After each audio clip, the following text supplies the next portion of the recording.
আজি ভাবিলোঁ এখন সৰুকৈ খানা খাওঁ আৰু বোলে পূৰা আমাৰ মাংস ৰেডি আৰু বোলে তেল দি দিলোঁ আৰু বোলে আমাৰ পূৰা আদা নহৰু জ্বালা মিক্স কৰি বুটি লোৱা হৈ গৈছে আৰু দি দিলোঁ আৰু এইফালে আমাৰ নিমখ দি দিলোঁ আৰু এইফালে হালধি দি দিলোঁ আৰু এইবাৰ গোটেই মিক্স কৰিব ধৰিলোঁ মানে গোটেই মিক্স কৰি ল'লে এনেকৈ ভাল হ'ব। এনেকৈ গোটেই মাংসখিনি সানি ল'লে পালে আমাৰ অলপ বনোৱাত সহজ হ'ব আৰু এনেকৈ আমি আলুও দি দিলোঁ আৰু আজি বেলেগ ধৰণে বনোৱা হ'ব। আৰু এইফালে আমাৰ তেল গৰম হৈ গ'ল, পিঁয়াজ দি দিলোঁ আৰু এইফালে আমাৰ মাংসখিনিও দিয়া হৈ গ'ল কেৰাহীত।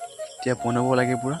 আৰু মোৰ ভিডিঅ'টো একেলগে চাই থাকিব দেই। আৰু নতুনকৈ যদি ভিডিঅ'টো মোৰ চাই আছে লাইক কৰিব, ছাবস্ক্ৰাইব কৰিব আৰু ভাল লাগিলে কমেণ্ট কৰি দিব। আৰু এইফালে মছলা দিয়া হৈ গ'ল আৰু এইফালে মই এবাৰ লাৰি দিলোঁ, জলদি হ'বলৈ লাগে মানে খাব লাগে। আৰু এইফালে আমাৰ মাংস খাবলৈ পূৰা ৰেডি হৈ গ'লে আৰু আমি ভৰি পূৰা শেষত দি দিছিলোঁ। আৰু আজি ফাৰ্ষ্ট টাইম খাই চাম কেনেকুৱা লাগে, মানে খাবলৈ অলপ ভালেই লাগে কিন্তু অলপ টান হয় আৰু আমাৰ ভাত খাবলৈ ৰেডি।